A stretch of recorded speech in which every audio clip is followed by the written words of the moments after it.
O Ethereum pode chegar até 10 mil dólares por unidade ainda nesse ciclo do bull market, e nesse vídeo eu vou te mostrar as razões que me levam a acreditar que isso é extremamente possível e até bastante provável.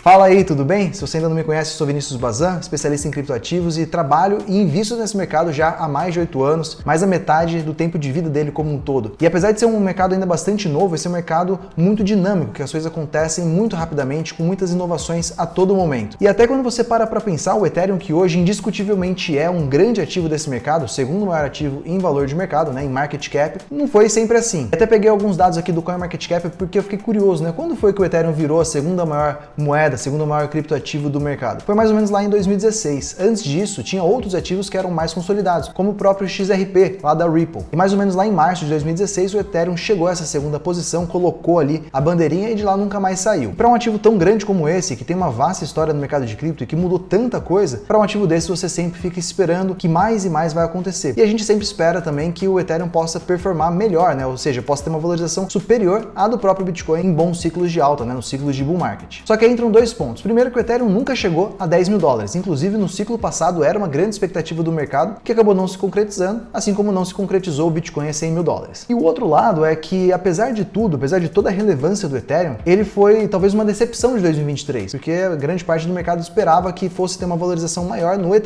do que no BTC. Em 2023, a gente viu uma boa recuperação do mercado, a gente viu o Bitcoin sair lá das suas mínimas em 15, 16 mil dólares e subir para mais de 40 mil dólares, mas o Ether não teve uma performance tão boa quanto a do Bitcoin. E ele mais pro fim do ano, quando as coisas começaram a melhorar também para as alts, quando o Ethereum começou a querer se animar um pouco, a gente viu outras altcoins performando melhor do que o Ethereum, como foi o caso de Solana. Solana, por exemplo, é tida como uma competidora do Ethereum por ser um projeto muito parecido em termos daquilo que se propõe a fazer, embora faça num caminho diferente. E a Solana sofreu muito lá em 2022, depois de ter atingido valores exorbitantes no bull market, com a quebra da FTX, que na época era a segunda maior corretora do mundo, veio a entrar num processo de colapso ali, que levou à falência da exchange. A Solana era muito vinculada à FTX. A Solana sofreu muito com tudo isso, chegando abaixo de 10 dólares naquela época. E daí, conforme os temores em torno da FTX e todo o vínculo da exchange com o token foi se dissipando ao longo de 2023, no final do ano a gente teve um baita rally que levou Solana a mais de 100 dólares. E aí o Ethereum ficou meio que aquele cara sozinho no meio da festa, porque por um lado você teve o Bitcoin performando melhor do que ele, que não era o esperado, e por outro você teve as altcoins, como a própria Solana, tendo uma performance ainda mais superior, e aí sim era uma coisa que era de se esperar. E aí o que a gente pode pensar é que no fundo o Ethereum, durante esses últimos 2 anos, entrou num certo limbo narrativo. Ou seja, apesar de vários eventos extremamente importantes terem acontecido com o Ethereum, nada disso foi suficiente ainda para puxar o preço do jeito que o mercado esperava. Mas para mim existem alguns gatilhos que podem sim agora finalmente levar o Ethereum a subir mais do que os demais criptoativos, mais do que o Bitcoin, e fazer com que ele chegue a 10 mil dólares por unidade ainda nesse ciclo. Para ser mais específico, são 2 fatores que me levam a acreditar nisso, mas antes eu quero fazer uma rápida retrospectiva com você para você entender como a gente chegou até aqui e, claro, te lembrar para deixar seu like nesse vídeo, que assim te mostra para o algoritmo que ele é relevante, chega para mais pessoas. E se você ainda não é inscrito no canal, é só clicar aqui embaixo para se inscrever e ativa o sininho também, que assim você vai ser notificado sempre que um novo vídeo nosso for pro ar. Inclusive, não paga nada compartilhar esse vídeo com seus amigos, porque eu tenho certeza que tem mais pessoas querendo saber como é que o Ethereum vai chegar a 10 mil dólares, e se chegar, vai ter muita gente querendo investir também. Mas vamos lá, não é a primeira vez que a gente tem narrativas em torno do Ethereum. E a gente pode voltar lá atrás, desde 2014, no seu ICO, e lembrar as narrativas que permearam o Ethereum. Porque o grande diferencial do Ethereum, quando ele surgiu em relação ao Bitcoin, foi o fato de trazer os contratos inteligentes. E com isso, ele desbloqueou uma funcionalidade que permitiu com que várias aplicações surgissem. E aí por isso que a grande primeira narrativa em torno do Ethereum foi justamente aquela do computador global, ou até de um petróleo digital. Porque o Ethereum ele nasceu como essa plataforma que eu gosto de pensar como a nova internet, ou até mesmo uma analogia com a Apple, como se fosse a loja de aplicativos da Apple, em cima da qual você pode colocar esses sites ou essas aplicações para as pessoas usarem. E quando você pensa numa infraestrutura como essa, que permite a criação de inúmeros produtos e serviços, desde financeiros a jogos e por aí vai, tudo aquilo que hoje você está acostumado a ver com DeFi, com games, com NFTs, isso tudo cria uma nova base de internet, que é a Web 3.0, e a parte interessante disso é que o Ether, o ETH,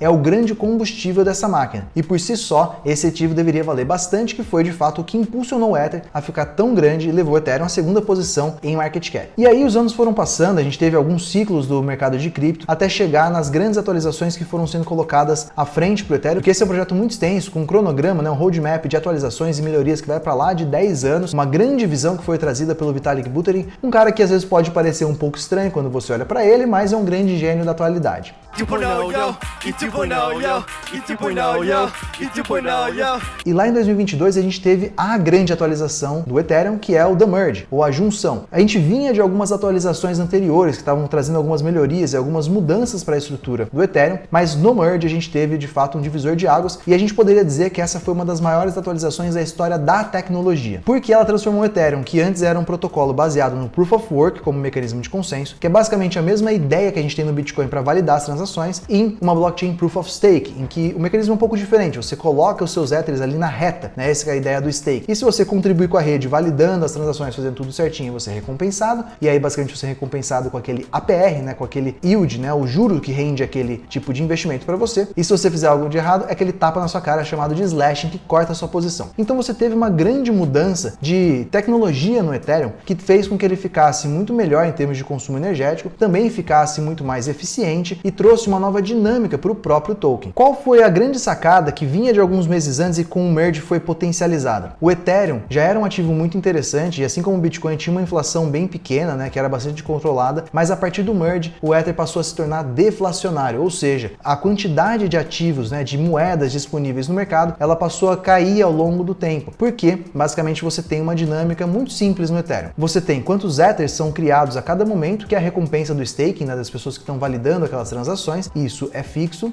E você tem, por outro lado, quantos Ethereums são queimados e tirados de circulação, e isso é dependente da atividade na rede. Se o Ethereum é uma rede bastante grande, com muita movimentação, com muitas transações, e você começa a queimar muito Ether, a queima começa a superar a oferta, a emissão de novos Ethers, e com isso você vai diminuindo quantos Ethers estão em circulação. Se a gente já acha que é muito interessante ter um Bitcoin como um ouro digital, que é um ativo extremamente escasso, imagina um ativo que não é só escasso, mas vai ficando cada vez mais raro, porque tem menos daquelas moedas em circulação. Isso tudo trouxe uma aura para o Ethereum de um grande ativo que a gente chama de ultrasound money, né? Um dinheiro ali que tem de fato grandes propriedades para valer cada vez mais. Mas apesar de tudo isso, não foi um grande pontapé para fazer a disparada de preço no Ether acontecer. Justamente por isso que a gente viu em 2023 o Ether não andando na mesma proporção que o Bitcoin. Mas a gente não pode negar que o merge foi um grande ponto de virada no Ether, porque ele se tornou ao mesmo tempo um ativo gerador de renda, e isso traz aquela ideia de bond, né? De um título que é muito comum no mercado tradicional, e também um ativo deflacionário, com mais e mais moedas sendo queimadas ao longo do tempo. Então, para mim, esse é um ponto que sim deveria fazer o Ether valer muito mais, ele só não foi ainda percebido pelo mercado como ele deveria, mas é um daqueles gatilhos que tem em banho-maria que ao longo do tempo deve levar o Ethereum a patamares mais elevados. E de fato, embora não tenha sido aquele golaço em termos de valorização, esses dois elementos que eu te trouxe, né, a ideia do supercomputador global junto com os contratos inteligentes, mais o merge que teve uma grande dinâmica mudada ali para o Ethereum, fez com que ele pudesse se tornar muito resiliente e atravessar muito bem o bear market. Inclusive, quando você pega os protocolos de primeira camada, né, as Layers 1, foi o protocolo que menos caiu em termos de preço ao longo do bear market de 2022. E aí tem um terceiro ponto, uma terceira narrativa para o Ethereum, que eu gosto de chamar de roll-up house. Quando a gente pensa no Ethereum ou qualquer outra blockchain como ele, a gente tem que pensar no trilema das blockchains. Você sempre vai ter dois pontos muito bons e um ponto mais ou menos, que são a segurança, a descentralização e a escalabilidade. O Ethereum a gente pode considerar como um protocolo bastante seguro e bastante descentralizado, mas a escalabilidade é um calcanhar de Aquiles, ou seja, o Ethereum ele consegue processar transações, mas conforme esse volume vai ficando grande, acaba ficando bastante caro e bastante lento. Por isso, nos últimos anos foram sendo criadas outras soluções que a gente chama justamente de soluções de escalabilidade que tentam resolver esse problema, e entre elas as melhores para mim são as roll-ups, que são basicamente as segundas camadas do Ethereum. Aí eu tô falando de Arbitrum, de Optimism, de Polygon, de zk-Sync. São blockchains que são construídas em cima do Ethereum, onde você processa boa parte das transações e deixa para o Ethereum só o trabalho mais de consolidação dessas informações. Então pensa, por exemplo, se você tem um jogo que acontece na blockchain. Usar o Ethereum diretamente é muito caro e é ineficiente. Você passa esse jogo para uma segunda camada, como uma Polygon, como uma Arbitrum, como uma Optimism, faz todas as transações que tem que acontecer lá, elas vão ser mais rápidas e mais baratas, e depois você só consolida no Ethereum tudo aquilo que aconteceu. E na teoria, essas segundas camadas permitiriam o Ethereum chegar nessa grande visão de um computador descentralizado global, mas elas ainda não conseguiram resolver de fato mesmo a questão das taxas, porque hoje você usar uma Arbitrum, você usar uma Optimism é realmente mais barato, mas ainda é bem mais caro do que você usar um concorrente do Ethereum como uma Solana ou como uma Avalanche. E apesar de todas essas atualizações no Ethereum, de todo o surgimento de outras segundas camadas que também permitiram esse ambiente crescer, inclusive DeFi cresceu bastante com as segundas camadas, essa profecia toda do supercomputador global ainda não se realizou da forma como a gente gostaria. Mas vale lembrar que essas segundas camadas, por exemplo, que são ativos menores do que o Ethereum, elas têm um potencial ainda maior de valorização. Eu gosto sempre de pensar, por exemplo, em animais, né? Você tem o Bitcoin como sendo um grande elefante que tem um pouco mais de dificuldade para se mover, ou seja, para se valorizar ele tem que dar a passos um pouco mais lentos, e você tem ativos que são como lebres, né, que são bem menores e podem ser mais ágeis. Em comparação ao Bitcoin, o Ethereum é um animal um pouco mais ágil, que de fato pode ter um potencial de valorização maior, que inclusive é um dos motivos que me levam a acreditar que o Ethereum pode bater os 10 mil dólares. Mas quando você pega esses ativos ainda menores que o Ethereum, aí são as lebres que podem sair correndo e disparar quando o contexto do mercado é bom. E é claro que investir nesses ativos menores tem mais risco também, então você tem que estar ciente do que você está fazendo. Inclusive, se te interessa investir nesses ativos, tem um link aqui na descrição que eu tenho certeza que você vai gostar. Mas o nosso foco aqui é o Ethereum e como ele pode chegar aos 10 mil dólares, então para isso eu quero te mostrar os dois gatilhos e os dois eventos que eu entendo que devem acontecer para levar o Ethereum a essa marca. Bom, são basicamente dois motivos, um técnico e um de mercado. Vamos começar pelo primeiro. O motivo técnico tem a ver com essa esteira de desenvolvimento de atualizações que está prevista para acontecer no Ethereum nos próximos anos. E depois do merge, das outras atualizações que a gente teve nos últimos meses, a gente tem uma grande programada que é a introdução da que a gente chama de EIP 4844. Em linhas gerais, essa atualização permite que o Ethereum fique mais barato para transacionar, ele fique mais eficiente e também com isso as segundas camadas têm esse ganho de eficiência operacional, ou seja, as segundas camadas também vão ficar mais baratas. Estima-se que da ordem de 10 a até mesmo 100 vezes de redução de custo para as segundas camadas. E aí entra um ponto interessante, porque o Ethereum, junto com as suas soluções de escalabilidade, pode sim competir e bater de frente com as outras soluções que você tem no mercado, como Solana, como Avalanche, que essas são muito baratas. E aí quando a gente junta essas atualizações que são extremamente positivas para o Ethereum, com o fato de ele ser o ecossistema dominante, com maior número de usuários, maior número de desenvolvedores e com maior número de TVL, valor total depositado lá dentro, tudo me leva à teoria original de valor das blockchains. Quanto maior o número de usuários, quanto maior o uso daquela rede, maior o valor dela. Então, se a gente tem melhorias técnicas que vão ser implementadas no Ethereum e vão fazer ele ser cada vez mais fácil de utilizar e melhor para os negócios que utilizam ele, tudo me leva a crer que no futuro ele deve valer muito mais do que ele vale hoje. E aí, para o outro lado, a gente tem o elemento de mercado. Antes até de falar de gatilhos específicos do Ethereum, vamos pensar em como o mercado se move. Provavelmente você já entendeu que no mercado de cripto o Bitcoin é um grande maestro e que ele tende a ditar os rumos e até mesmo a magnitude dos movimentos. A gente entende que o Bitcoin passa por ciclos de 4 anos alinhados com o halving que tem trazido os bull markets e também os bear markets. E embora o Bitcoin não tenha chegado aos 100 mil dólares no ciclo passado, ele chegou bastante próximo disso. E é meio consenso no mercado que nesse ciclo o Bitcoin deve superar os 100 mil dólares, quem sabe 200 mil. Bom, e a gente vai lá para o outro lado, que é o lado do mercado. Antes de tudo, vamos pensar que o Bitcoin é o grande maestro desse mercado, que dá a direção e dá a magnitude dos ciclos, e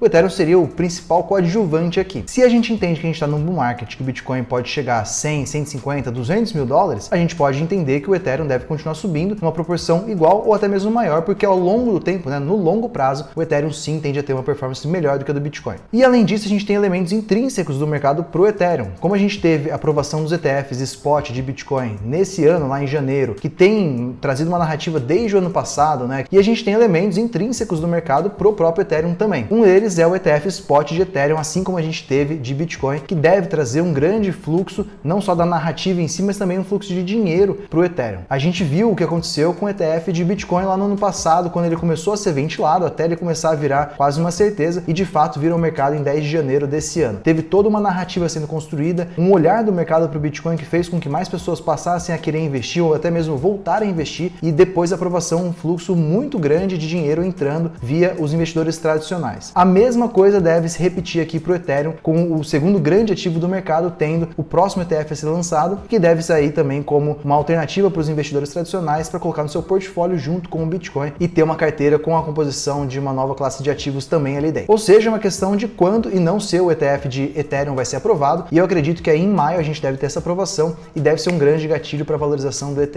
também.